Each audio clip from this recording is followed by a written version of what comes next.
2024 के चुनाव से पहले जब नीतीश ने आरक्षण वाला दांव खेला तो बीजेपी भी ये बताने में जुट गई कि वो आरक्षण बढ़ाने की हिमायती है। आरक्षण का समर्थन क्यों है राजनीतिक दलों की मजबूरी, और 50% से ज्यादा आरक्षण में क्या है संवैधानिक अड़चनें, हम आपको बताएंगे। खबर नीतीश के प्लान में रिजर्वेशन और उसे बीजेपी के समर्थन की। आरक्षण के मुद्दे पर 2024 का चुनाव। जो 50 है उसकी जगह पर हम लोग 65 कम से कम कर दें, यह आप लोगों से परामर्श है।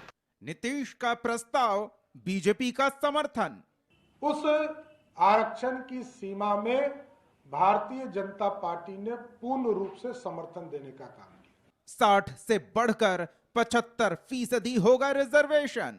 10% सुनिए ना, 10% अपर कास्ट का पहले से है तो 65 और 10 75 तो बचेगा 25। 2014 और 2019 में मोदी से मुकाबले में चारों खाने चित होने वाले विपक्ष ने नया गठबंधन बनाया। देश भर में 1 सीट 1 कैंडिडेट की बात हो रही है। साथ ही हो रही मोदी को मात देने वाले मुद्दे की तलाश। विपक्ष को एकजुट करने की पहल की नीतीश कुमार ने, तो मुद्दा भी नीतीश कुमार ही दे रहे हैं। सरकारी नौकरी में आरक्षण बढ़ाने वाला मुद्दा, पहले जातीय गणना की रिपोर्ट, फिर आर्थिक सामाजिक सर्वे की रिपोर्ट और आरक्षण बढ़ाने का ऐलान। सब कुछ काफी तेजी से हुआ। 7 नवंबर को विधानसभा में सामाजिक आर्थिक सर्वे की रिपोर्ट पेश हुई और इस पर चर्चा के दौरान नीतीश ने आरक्षण का कोटा बढ़ाने का प्रस्ताव रखा। शाम होते होते कैबिनेट से इसे पास करा लिया गया। आधार बनाया गया जाति के साथ शैक्षणिक और आर्थिक आंकड़े को। राजनीति में जिसकी जितनी हिस्सेदारी उसकी उतनी भागीदारी के नारे खूब लगते हैं और अब आंकड़ों के आधार पर नीतीश ने बड़ा दांव खेल दिया है। तो मेरा ये कहना है कि भाई जो 50% है तो कम से कम हम 65% कर दें, ताकि 22 से आगे तो 65% कर दिया जाए 50 की जगह पर। 10% सुनिए ना, 10% अपर कास्ट का पहले से है तो 65 और 10 75 तो बचेगा 25। तो पहले 40 सबको फ्री था, अब 25 फ्री हो जाएगा। लेकिन बाकी का पिछड़ा और अति पिछड़ा की संख्या को भी कम से कम अब कुल मिलाकर के, और SC ST को जो 50 है उसकी जगह पर हम लोग 65 कम से कम कर दें, यह आप लोगों से परामर्श है। चलिए, आप भी एग्री कर रहे हैं, बड़ी खुशी की बात है। आरक्षण ऐसा मुद्दा है जिसका समर्थन पार्टियों की राजनीतिक मजबूरी है। नीतीश के ऐलान के बाद बिहार बीजेपी ने तुरंत समर्थन का ऐलान कर दिया और यह बताना भी नहीं भूले कि जातीय गणना तभी शुरू हुई थी जब बिहार में NDA की सरकार थी। बीजेपी ने जातीय गणना का समर्थन किया था। साथ ही पुराना इतिहास भी बता दिया कि कैसे बीजेपी ने मंडल कमीशन का समर्थन किया था और उससे पहले जब बिहार में कर्पूरी ठाकुर ने अति पिछड़ों को रिजर्वेशन दिया था तब भी बीजेपी साथ थी। प्रस्ताव आज आया बिहार सरकार के द्वारा कि बिहार में आरक्षण की सीमा को बढ़ाना है।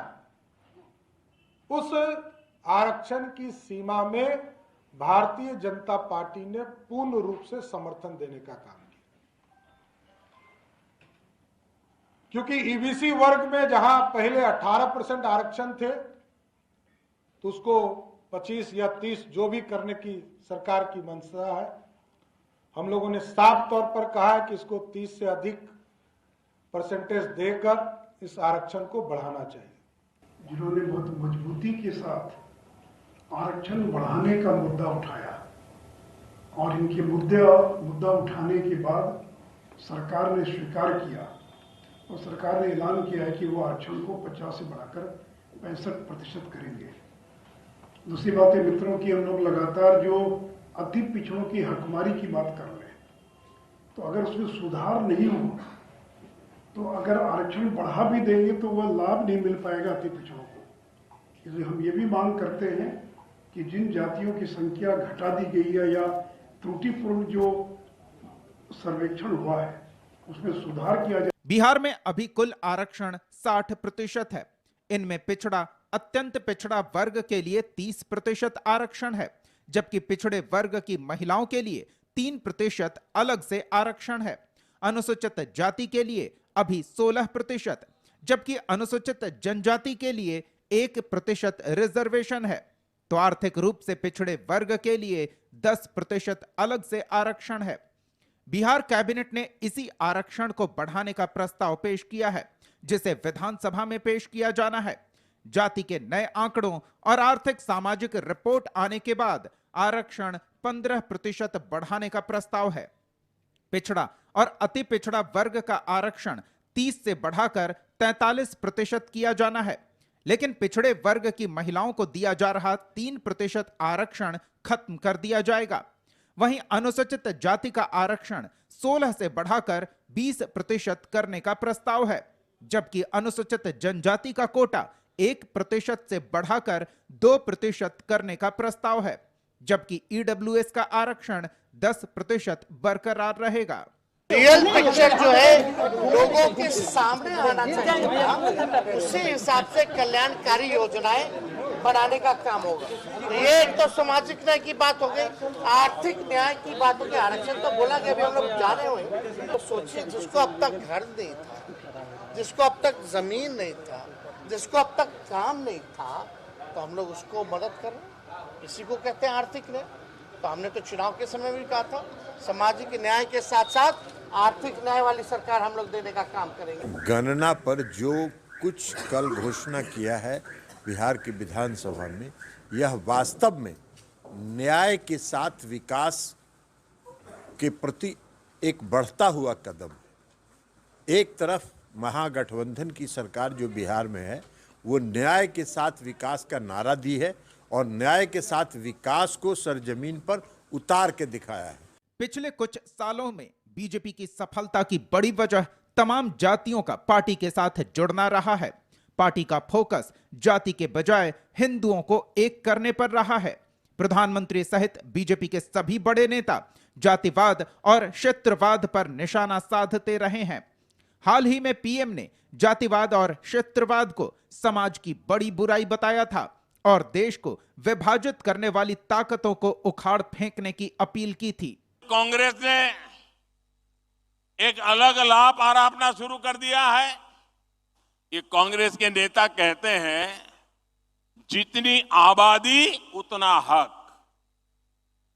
मैं कहता हूं इस देश में अगर सबसे बड़ी कोई आबादी है तो वो आबादी गरीब है, और इसलिए मेरे लिए गरीब ही सबसे बड़ी आबादी है और गरीब का कल्याण यही मेरा मकसद है। क्या अब अल्पसंख्यकों का हक कांग्रेस कम करना चाहती है क्या? और आबादी के ही हिसाब से ही अब तय होने वाला है, तो पहला हक किसका होगा भाई? किसका होगा? आबादी किसकी ज्यादा है? किसका हक होगा? जरा कांग्रेस वाले स्पष्टता करें। क्या आबादी के हिसाब से हक मिलेगा क्या? तो क्या अल्पसंख्यकों को कांग्रेस हटाना चाहती है क्या? तो क्या सबसे बड़ी आबादी वाले हिंदू अब आगे बढ़कर अपने सारे हक ले लें क्या? नीतीश का जो सियासी दांव है उसे सुप्रीम कोर्ट के 1992 के फैसले के सामने टिकना होगा। देश की सबसे बड़ी अदालत ने तब इंदिरा सहनी बनाम भारत सरकार मामले में आरक्षण को लेकर बड़ा फैसला सुनाया था। कोर्ट ने आरक्षण की सीमा 50% तय की थी। इसमें इकलौता अपवाद तमिलनाडु है। कई राज्यों में अलग अलग समुदायों को रिजर्वेशन देने की नीति के तहत इस सीलिंग को खत्म करने की मांग उठती रहती है। महाराष्ट्र और कर्नाटक में तो रिजर्वेशन का प्रस्ताव पारित भी कर दिया गया। हालांकि कोर्ट ने उस पर अमल करने से रोक लगा दी। इस मामले में 10% ईडब्ल्यूएस कोटा अपवाद रहा है। देश में रिजर्वेशन का मुद्दा बेहद संवेदनशील रहा है। पिछड़ी जातियों को हक दिलाना मकसद है तो वोट बैंक मजबूत करना भी एक मकसद होता है। कुछ महीने बाद ही लोकसभा चुनाव होने हैं और आरक्षण का कोटा बढ़ाना नीतीश का बड़ा सियासी दांव साबित हो सकता है। हालांकि विधानसभा में बिल पारित होने के बाद भी कई बाधा पार करनी होगी। देखना होगा 24 के चुनाव में नीतीश का आरक्षण वाला दांव कितना कारगर साबित होता है। ब्यूरो रिपोर्ट, कशिश न्यूज।